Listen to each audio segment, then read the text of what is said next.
Hello, ladies and gentlemen, this is The Tactical Approach. I am Greg, and joining me is Wes and Kurt. Glad to be here. And today we are revealing a card. And this might look kind of familiar if you've been following some of the beta stuff, or honestly, if you play the game, it's quite similar to what's already out there, but Stag Knights! For the upcoming season, this is apparently the finalized Stag Knights.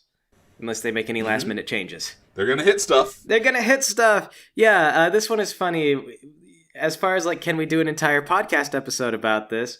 Of all the cards they could have shown us, there's really very little that you can say about units like this, because this is one of your frontline fighters, and every army needs one of these. Every army typically takes one of these, because you need something holding the center of your formation.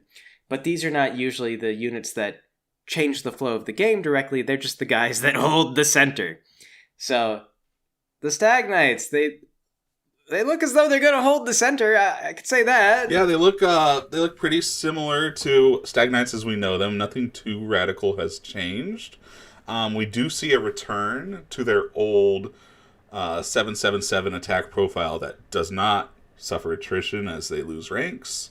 And so that's kind of neat to see as a Baratheon player. But you can get some silly situations with other units that have that kind of profile, can't you? Yes. Yeah, so before this we were talking about it.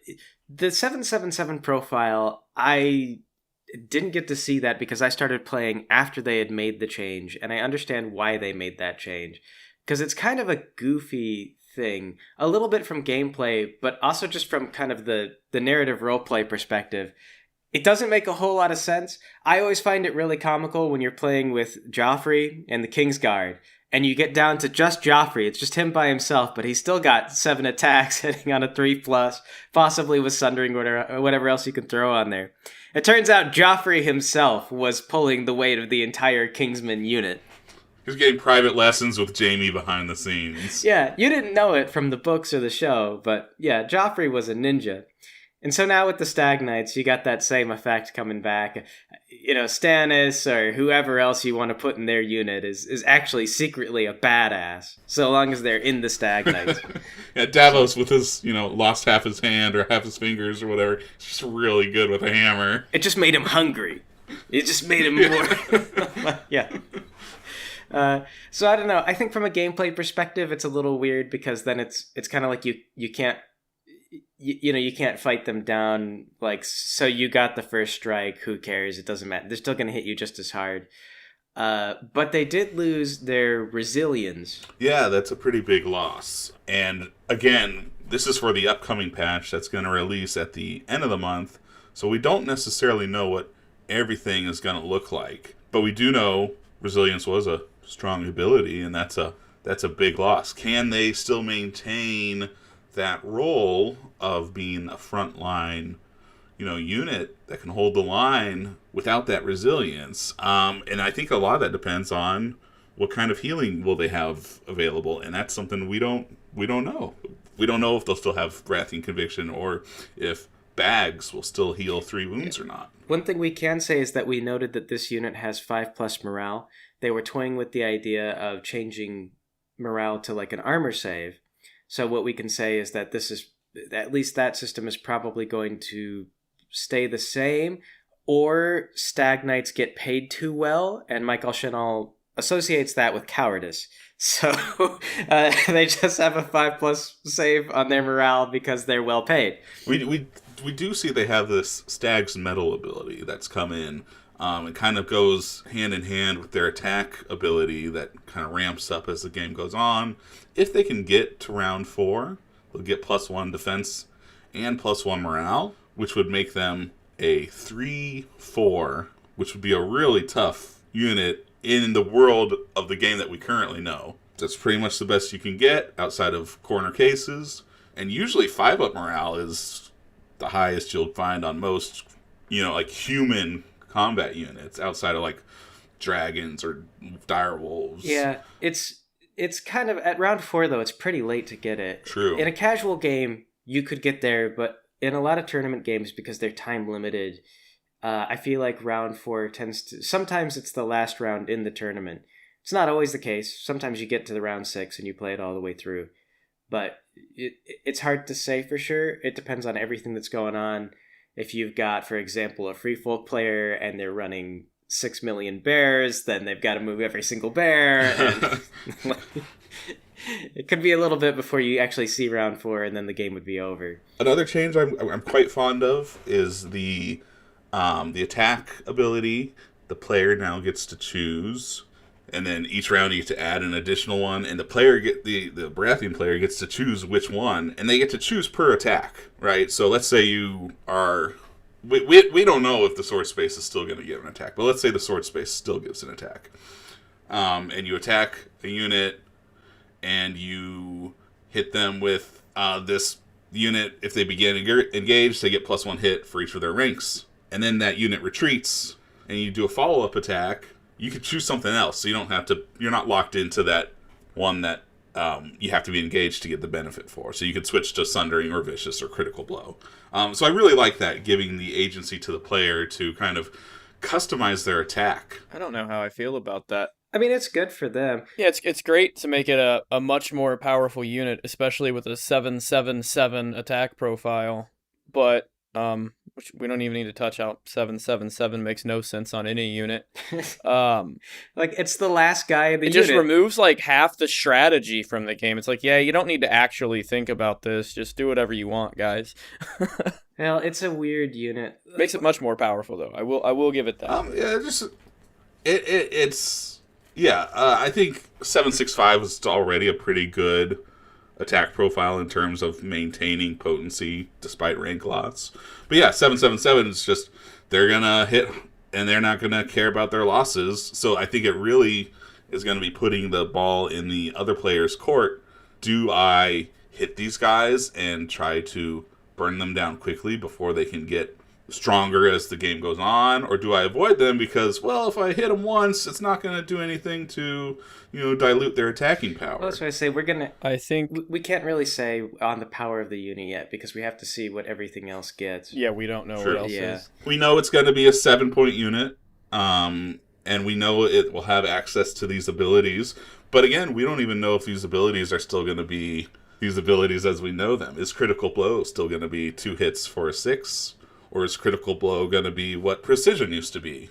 I bet we know that the last ability will still be the last one to get picked, though. Yeah, well, it's got that same problem as Hold the Line, where although it sounds really good, in theory, if you could get it, it feels like when your opponent knows you have an ability like this, they tend to disengage from you a lot because they don't want to be hit by it. I will say it does have one advantage over Hold the Line, as we know it, in that Hold the Line had to be on your activation.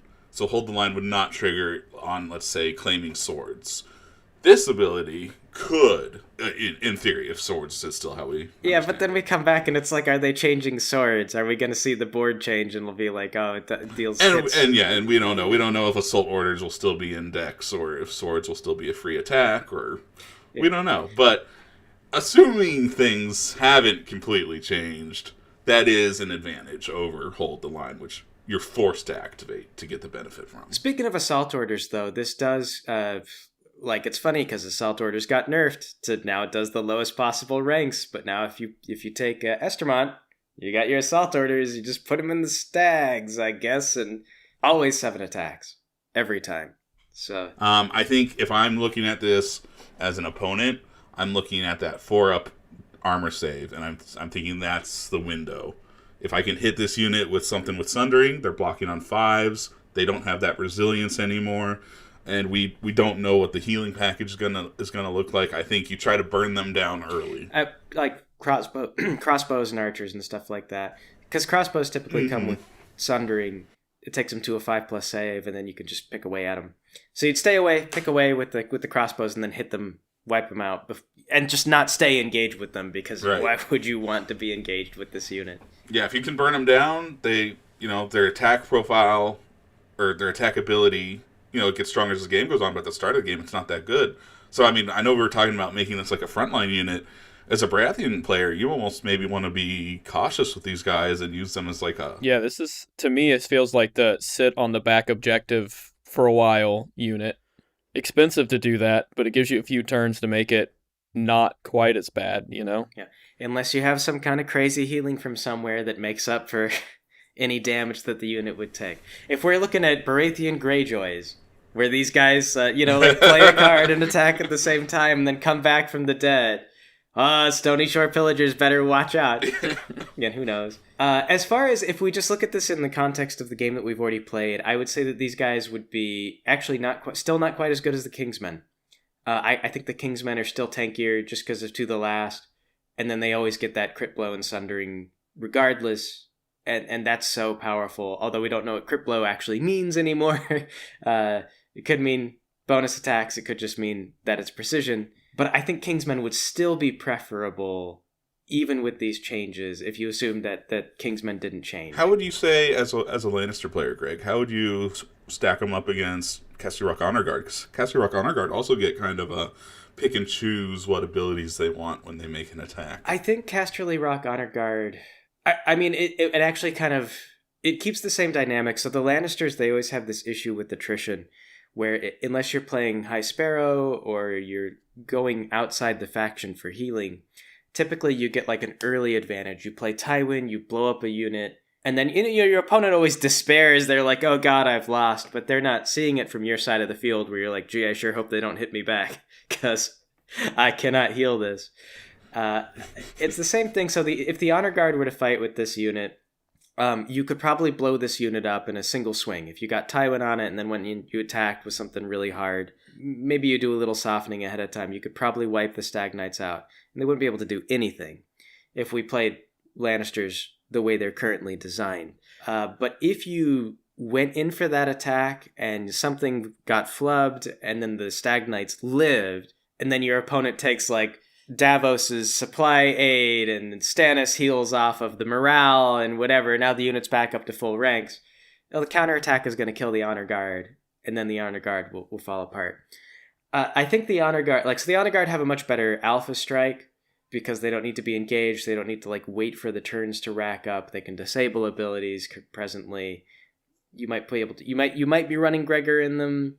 I don't think that Gregor is actually the most competitive commander any longer. I do think Sparrow is stronger, but the way I see it, I think that the Honor Guard have the advantage because the alpha tends to be the way you get into the fight in the first place. But if things don't work out for you, then the Stag Knights would come around and wind up being the superior unit. Just because even if you get them down to just a single guy, that's still 7 attacks, possibly with crit bow sundering. Well, what do you think, Wes, as a Targaryen player? Does this unit intimidate you and make you double guess sending your screamers in, or do you think your Unsullied Swordsman could go toe to toe? So I'm trying to approach this, ignoring everything that potentially might be coming to my horses here. I love the dropping of resilience. To be fair, I also think it's appropriate with what the other changes are, like going to 7/7/7, making it more attack oriented, keeping resilience. This would just be an insane unit, I feel like. But I wouldn't probably be that intimidated. I mean, 4-up defense, no resilience anymore. So you're going to 5 with sundering and a vulnerable if I charge with screamers, as they sit now. So 14 dice with sundering, so you're looking for 5s with vulnerables on both with 2 screamers. I probably wouldn't be that worried about it. But as usual, the Baratheon cards are what always screws me as a Targaryen player. Yeah, the final strike. I've killed you. Now you smack yourself to death right after. Yeah. Yep. Yeah. Yep. I mean, the fact that they still hit 7 times, even if you get them down to the last rank, is probably a little scary for the Dothraki, especially in the context of we saw the idea that they would only be an 8-wound unit. That I'm trying to ignore that. Yeah. For the sake of this conversation, if they go to 8 wounds, I'm gonna be scared of everything. Everything. like literally, it's like a one shot with almost anything.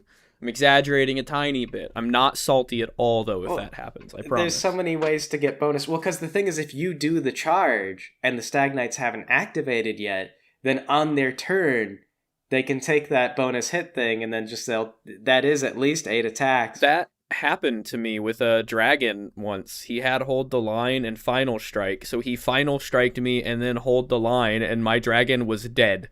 And I was like, oh, cool. Great. Yeah. Baratheons. Well, I think Baratheon players that enjoyed the Stag Knights. Might be excited to see that return to the 777 is a nice flavorful change. I don't know how much it changes the gameplay from their 765, but I think as Baratheon players, they're probably happy to see that, and I appreciate the freeing up of player choice and player agency on the attack profile or on the attack ability. And I think the real question is, can you stay alive for that Stag's Mettle to come into effect or not? Any final closing thoughts, boys? Mixed feelings. I don't necessarily like the addition of the player agency, as you worded it. I think it almost adds confusion and removes theme, I guess you could say. So that was one of my issues with the Honor Guard and going to not removing tokens and everything. You're just like, yeah, I can do whatever I want. It's fine. Well, I mean, nobody played the Honor Guard when you had to spend tokens to get Sundering, because it was like... I thought they were fun. Well, okay, but Weakness and Sundering get you the same net result, basically, so why... Or rather, like a Vulnerable and a Sundering kind of had statistically the same result. So when you're spending the tokens and you're not getting something better than the token, it's like, why even spend the token? It didn't really work. The big problem I have with the Honor Guard now is the ability disable, which from teasers we saw they were taking away the ability disable, which is nice because when we're talking about like removing agency from players, when you have units that are just like, every time I attack, you have none of your abilities, it's like, when I play in Lannisters, why even bother with anything? It made Night's Watch veterans very sad. Yeah, the Night's Watch veterans were useless when they saw Lannisters. It was just like, this is my whole thing, these defensive powers, which I don't get now, ever. I will say, though... Yeah, so that really... I was going to say, I will say, though, I feel like I've been a little negative. I do like seeing them bring a unit, hopefully, I mean, again, we don't know everything else that they're changing, that sees relatively no play and doing something to make it playable, hopefully. Yeah, well, again, we'll see. My final thoughts on it are just that I'm ambivalent to it. Like, I can see ways that it could be a very strong unit and we would be stunned by it, but I can also see ways that it would vastly underperform. I think that in the Lannisters, for example, this would be a very poor unit, or current Lannisters, because like I was talking about before, the lack of attrition, the lack of healing in the Lannisters, you would throw this unit out there, it would get shot, and then that would be it. You'd be down the number of ranks you lost, and then somebody would hit you with the lance charge, and the unit would be gone. You'd never get to play it. That's the problem that you see with, the Mountainsmen, for example, who have 4+ saves, is in theory they could maybe heal if they could get an attack off, but they get punched in the face, you have no way to recover from it, and then the opponent comes in and knocks them out, and they're gone. So we'll really have to see the rest of the release before we know, like, oh, is this too much? Is this too little? I don't know. We can't really say yet. Well, there you have it, folks. Stag Knights for House Baratheon coming to you at the new patch at the end of the month. Yeah. So that's it, I suppose. We stretched this out a little while. It went longer than we thought it would. But that's all we've got to say, so there's nothing left to do but make a tactical retreat. Thanks for joining us, everybody. Bye.